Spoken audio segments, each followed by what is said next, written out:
Welcome. Before we dive in, I'd love to hear your thoughts. What kind of content would you like to see more of on this channel? Do you prefer thrilling, provocative tales of deceit or emotional family dramas laced with tension? If you're drawn to stimulating tales of betrayal, comment number 1. If you lean toward dramatic family sagas, comment number 2. Your feedback helps us create unforgettable stories that leave a lasting impression, raw, emotional, and irresistibly gripping. The digital clock on my nightstand reads 2:17 a.m. The house is quiet except for the soft rhythm of the ceiling fan above my bed and the occasional creaking of the old oak tree outside my window. Everyone is asleep, and in this stillness I can finally face what I've been avoiding for years. The truth I've kept buried beneath layers of justification and denial.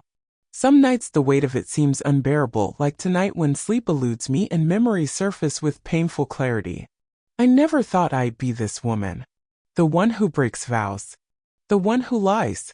The one who hurts the person she promised to love forever. In college, I judged those stories harshly. The affairs, the secret lives, the betrayals. How easily we condemn what we don't yet understand. But here I am. My name is Claire.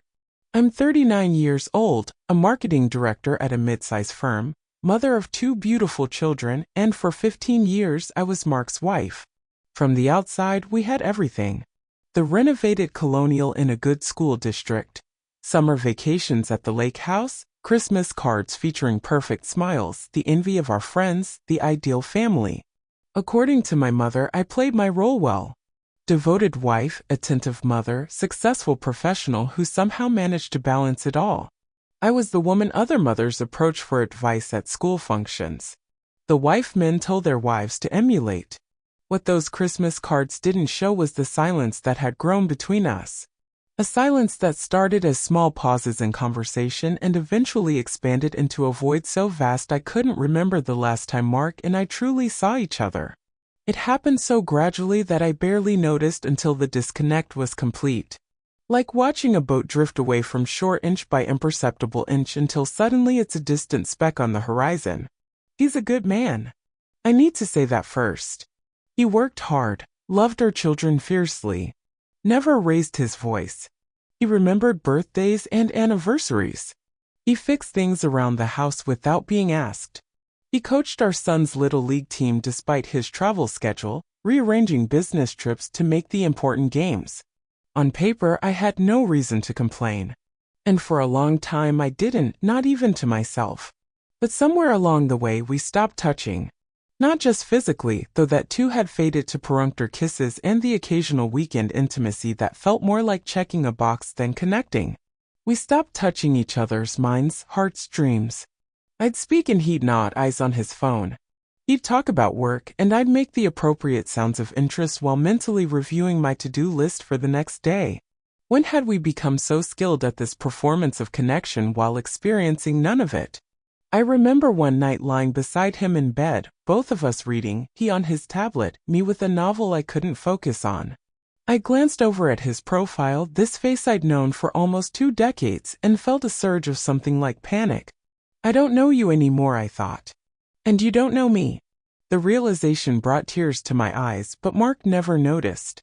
I turned away, swallowed the knot in my throat, and continued pretending to read until his tablet light went off and he rolled over to sleep. I told myself this was normal. That passion naturally evolves into companionship. That the dull ache of loneliness I felt even when we were in the same room was just a phase, or worse, a character flaw in me wanting too much, being ungrateful for what I had. After all, wasn't this what growing up was about, accepting reality over fantasy I buried? The longing for connection so deeply that I almost convinced myself it didn't exist. Then David joined our company. He wasn't particularly handsome in the conventional sense, a bit shorter than Mark, with salt and pepper hair and glasses that slipped down his nose when he concentrated. But he listened when I spoke, really listened with his whole being. He asked follow-up questions. He remembered details from conversations we'd had weeks before. The first time he referenced something I'd mentioned in passing during a previous meeting, a concern about my mother's health that I briefly alluded to. I was so startled by being truly heard that I nearly forgot to respond. It started innocently enough. Coffee after a late meeting. Lunch discussions about a challenging project. Text messages about work that gradually, almost imperceptibly shifted to personal topics. His divorce 3 years prior. My concerns about my daughter's struggle with anxiety. Book recommendations. Memories of college days. Inside jokes that made meetings more bearable, the slight smile we'd exchange across the conference table when our CEO used his favorite corporate jargon. I told myself we were just friends. Colleagues with a good rapport. I told myself this even as I started paying more attention to my appearance on days I knew I'd see him. Even as I found myself checking my phone constantly when he hadn't texted back. Even as my heart quickened when he entered a room. Even as I began to count the hours until our next interaction and replay our conversations when I should have been present with my family. There was an evening about 2 months after we began working together when I realized the danger. I was making dinner, chopping vegetables while Emma did homework at the island and Mark was upstairs helping our son with a science project. My phone buzzed with a text from David. Nothing inappropriate, just a funny observation about a meeting we both attended. I laughed out loud and Emma looked up. "Who's that?" she asked. "Just a colleague," I replied too quickly. I felt my cheeks warm as I set the phone down, screen facing the counter. That night, I promised myself to establish better boundaries, to keep things professional, to remember my priorities, a promise I would break within days.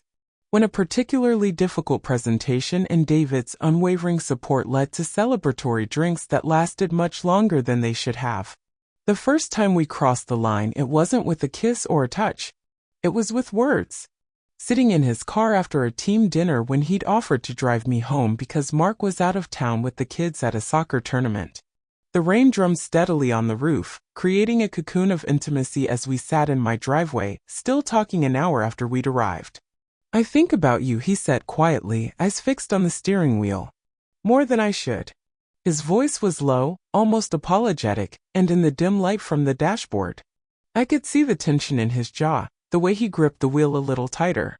5 simple words that acknowledged what we'd both been dancing around for weeks.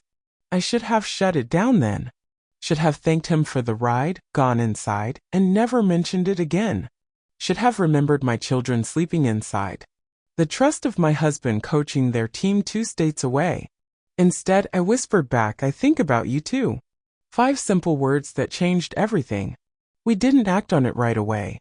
For weeks, we circled each other, maintaining the pretense of friendship while the undercurrent between us grew stronger. The tension when our hands accidentally touched passing documents. The lingering eye contact in meetings. The increasingly personal texts late at night when I should have been sleeping beside my husband. The elaborate excuses to work together on projects that didn't require both of us. The guilt started then before anything physical had even happened. I'd look at Mark across the breakfast table and feel a heaviness in my chest that made it hard to breathe. I'd watch him help our son with homework and be overwhelmed with shame. I'd hear him tell me he loved me before falling asleep and have to fight back tears. Some nights I'd lie awake beside him, listening to his steady breathing, despising myself for the thoughts in my head. But I didn't stop. Looking back, I wonder if I was addicted to the feeling not just of being desired, but of being seen, of mattering to someone who had no obligation to care. With David, I wasn't someone's wife or mother or daughter or employee. I was just Claire, a woman with thoughts and dreams and fears that were heard, acknowledged, validated. The first kiss happened after a company holiday party. David offered to walk me to my car. The parking garage was deserted, dimly lit, our footsteps echoing against concrete. We stopped beside my car and I knew what was about to happen. I knew I should say goodnight, get in my car, drive home to my family. Instead, I stood there, heart pounding as he stepped closer. The air between us seemed charged, heavy with possibility and danger. "Tell me to stop," he murmured, his breath warm against my cheek. I didn't. The kiss was gentle, questioning, brief, but it shattered something fundamental inside me. The barrier between who I thought I was and who I was becoming crumbled in that moment. I had crossed a line I never thought I would. And the terrifying part was how easy it felt. How right despite everything I knew about it being wrong. I drove home in a daze that night. Walked into my house, greeted Mark with a kiss on the cheek, and asked about his evening as if nothing had happened. As if I hadn't just fundamentally altered the fabric of our marriage. He told me about a plumbing issue he'd fixed, about a funny thing our son had said at dinner, and I nodded and smiled, the taste of another man still faintly on my lips. The disconnect between my outward normality and the chaos inside me was dizzying. What followed was 6 months of living a double life. Compartmentalizing in a way I never thought possible. Being a mother and wife in one sphere while nurturing the secret connection in another. Finding excuses to work late. Inventing networking events. Volunteering for business trips I would have previously avoided. Once telling Mark I was visiting my college roommate for the weekend when I was really in a hotel room 30 m away with David. The deception came easier than I'd like to admit. Each lie was a small betrayal that paved the way for the next one. Each secret meeting was both exhilarating and devastating. With David I felt seen, desired, alive in a way I hadn't in years. We talked for hours about everything and nothing. Books, politics, childhood memories, hopes, and fears. He knew parts of me that Mark had never bothered to discover or that I had never bothered to share. But the moments after, driving home alone, washing away his scent before facing my family, those were filled with a self-loathing so intense I sometimes had to pull over because I couldn't see through my tears. The mental gymnastics required to justify my actions exhausted me. I wasn't sleeping. I was losing weight. There were moments when I caught sight of myself in a mirror and didn't recognize the woman staring back, the shadows under her eyes, the tightness around her mouth, the constant low-grade anxiety radiating from her every movement. Mark suspected nothing, which somehow made it worse. His trust in me was so complete that the possibility of my betrayal never crossed his mind. How many nights did I sit across from him at dinner, smiling and nodding at his stories while my phone burned in my pocket with messages from David? How many mornings did I kiss him goodbye, knowing where I had been the afternoon before? "You seem distracted lately," he said once, reaching across the table to squeeze my hand. "Work stress, or is it your mom's health thing?" The genuine concern in his eyes nearly broke me. He had remembered my mother's minor surgery, had asked about it without prompting. A small act of attentiveness that I had convinced myself he was incapable of. For a moment, I saw a glimpse of the man I had married, caring, perceptive when it mattered. What if I had been wrong? What if the disconnect between us wasn't entirely his fault? I told myself I deserved happiness. That I'd given 15 years to a marriage that had become empty. That I wasn't hurting anyone if no one knew. That maybe this was just how life worked. You took your joy where you could find it. Made compromises. Accepted imperfection. Some days I almost believed it. The wake-up call came from an unexpected source. My daughter Emma, 13 years old, perceptive in that unfiltered way teenagers can be. We were alone in the kitchen one evening, Mark at a work event, my son at a friend's house. I was checking my phone, smiling at a message from David, when Emma said quietly, "You seem different lately, Mom." Something in her tone made me look up. She was watching me with a mixture of confusion and concern that made my stomach clench. There was something else in her expression, too. A weariness that hadn't been there before, as if she was reassessing who I was. "Different house, sweetie?" I asked, setting my phone down too quickly. She shrugged, picking at a loose thread on her sleeve. "I don't know. You smile at your phone a lot.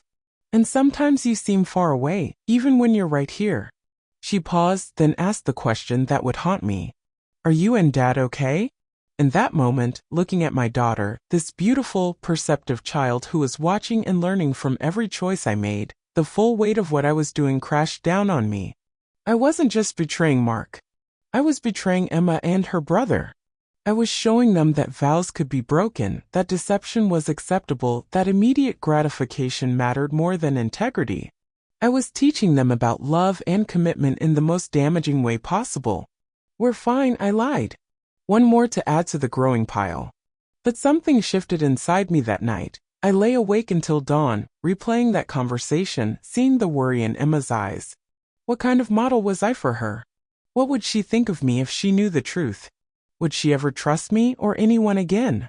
I thought about my own mother, who had stayed in an unhappy marriage for the children, her resentment seeping into every interaction until we all drowned in it. I had promised myself I wouldn't repeat her mistakes. Yet here I was, creating an entirely different kind of damage. The end came not with a dramatic confrontation or discovery, but with a quiet phone call to David. The next day, I stepped out of the office, walked to a small park nearby, and sat on a bench beneath a maple tree just beginning to turn gold with autumn. I can't do this anymore, I told him, voice breaking despite my resolve to stay composed. There was a long silence on the other end. I could hear his breathing, the faint sounds of his office in the background. I know, he finally said, his voice gentle. I think I've been waiting for this call. He didn't fight it. Maybe he'd sensed the change. Or maybe he'd been waiting for this moment, carrying his own burden of guilt. We agreed to maintain professional distance at work, to delete the text threads, to never speak of what had happened. There were no dramatic declarations of love, no promises to run away together, just two adults acknowledging a mistake and agreeing to end it before more damage was done. You deserve to be happy, Claire, he said before we hung up. Whether that's with Mark or someone else or on your own. Just be happy. The simplicity of his goodbye made me realize that whatever we'd wasn't the grand passion I'd sometimes pretended it was. It was two lonely people finding temporary comfort in each other. Important, yes, life-changing, certainly, but not the kind of love worth destroying families for. That night, I sat Mark down after the kids were in bed. I didn't confess, a choice I still question. Was it selfless protection or cowardly self-preservation? I'll never be certain. But I did tell him I was unhappy, that I felt disconnected, that I wanted us to try again, really try to find each other, that somewhere along the way we'd stopped being partners and started being roommates, and I couldn't live that way anymore. His face when I said those words. I'll never forget it. Surprise, then hurt, then a quiet determination that reminded me of the man I'd fallen in love with years ago. Whatever it takes, he said, reaching for my hand across the kitchen table where we'd shared thousands of meals, but so few real conversations. I don't want to lose you, Claire. The irony of his words wasn't lost on me. He had almost lost me. Might still if he ever discovered the truth, but in that moment, his sincerity gave me hope that perhaps we could rebuild something worth saving. We started counseling. The following week, began having regular date nights. Committed to putting our phones away after dinner. Started a ritual of morning coffee together before the kids woke up. Just 15 minutes of checking in before the day began. It wasn't easy. There were awkward silences, painful conversations, moments when the distance between us seemed insurmountable. The guilt I carried made me defensive sometimes, overly accommodating others. There were nights I cried alone in the bathroom, not because I missed David, but because I couldn't undo what I'd done. Our therapist asked us once to describe what had first attracted us to each other. Mark talked about my laugh, my confidence, the way I could talk to anyone. I have forgotten he ever noticed those things. I talked about his steadiness, his integrity, his quiet kindness. Qualities I had taken for granted and then convinced myself had disappeared when perhaps they had just been buried under years of mutual neglect. It's been 2 years since I ended the affair. Mark still doesn't know, and that secret sits between us like a third presence sometimes. The counselor suggested full disclosure would just transfer my guilt to his pain. That since it was over, I should focus on rebuilding rather than confessing. I'm not sure if that was the right advice. Some days I think the truth would have been cleaner, fairer, even if it ended us. Other days I'm grateful for the chance to rebuild without that particular obstacle. There are moments when the urge to confess is overwhelming, like when he tells me how much he trusts me, or when he thanks me for giving our marriage another chance. The words rise in my throat, desperate to be spoken, but I swallow them back. Perhaps that's my penance, to carry this alone, to live with the knowledge of what I almost threw away. David transferred to another office 6 months after we ended things. I saw him once at a corporate event last year. We exchanged polite nods across the room, nothing more. The pole was still there, faint but recognizable, like the memory of an old injury that aches when it rains. I chose to stay on the other side of the room. When a colleague suggested we all go out for drinks after, I declined and went home to my family instead. Small choices, but they matter. My marriage is better now, though different than before. There's an awareness between Mark and me, a deliberate quality to our connection that wasn't there in the easy early days or the disconnected middle years. We work at it daily, choices to turn toward each other rather than away, to ask the difficult questions, to stay present even when it's uncomfortable. Last month, we took a weekend trip, just the two of us, sitting on the balcony of our hotel room watching the sunset over the ocean. Mark took my hand and said, "I'm glad we found our way back to each other." I leaned my head against his shoulder, throat tight with emotion, gratitude, shame, love, all tangled together in a knot I may never fully unravel. Sometimes I think he knows or suspects something happened. There's an occasional look in his eyes, a hesitation before trust. Or maybe I'm projecting my own knowledge onto him. Perhaps the hesitation is simply the wisdom that comes from nearly losing something precious. The understanding that nothing is guaranteed, that even the strongest bonds can fray if not tended.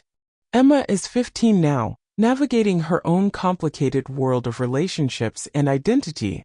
Sometimes when I watch her, I'm struck by how much she resembles me at that age. The same determined set to her jaw, the same sensitivity beneath the confident exterior. I wonder what lessons she's absorbing from our family now. I hope she sees the effort, the commitment, the daily choice to love. I hope she learns that mistakes don't have to define us, that redemption is possible, that relationships require work, but are worth the struggle.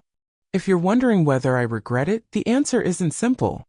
I regret the pain I caused, the lies I told, the example I set. I regret risking everything that matters for something that in retrospect was more about my own emptiness than any real connection with David. I regret not having the courage to address the problems in my marriage directly before they created such fertile ground for betrayal. But I can't honestly say I regret the wake-up call. Without it, Mark and I might have continued drifting apart until we were nothing but polite roommates raising children together. Sometimes it takes standing at the edge of losing everything to recognize its value. Sometimes we need to see ourselves clearly capable of deception, of selfishness, of terrible mistakes before we can begin the work of becoming better. What I've learned is that marriage isn't just about love. It's about choice. Daily, hourly choices to nurture connection, to stay present, to do the hard work of intimacy. Both people have to make those choices. But I can only control my own. I've learned to speak up when I'm feeling disconnected, to ask for what I need instead of expecting Mark to read my mind, to create space for meaningful conversation amid busy lives. I've also learned that we're all capable of things we never thought possible, both beautiful and terrible. That the line between right and wrong isn't always as clear as we'd like it to be. That forgiveness, especially of oneself, is a process, not an event. That healing happens in small moments of grace. A genuine laugh shared over dinner. The casual touch of a hand while passing in the hallway, the vulnerability of admitting a fear or sharing a dream. The digital clock now reads 3:21 a.m. Soon, the house will begin to stir. Mark will roll over. Reach for me in that half-asleep way he does. The kids will start getting ready for school. Life will continue in its mundane, precious rhythm. In a few hours, I'll make breakfast, help Emma find her missing history textbook, remind my son about his dentist appointment after school. I'll kiss Mark goodbye as he leaves for work, and the weight of my secret will be there, as it always is.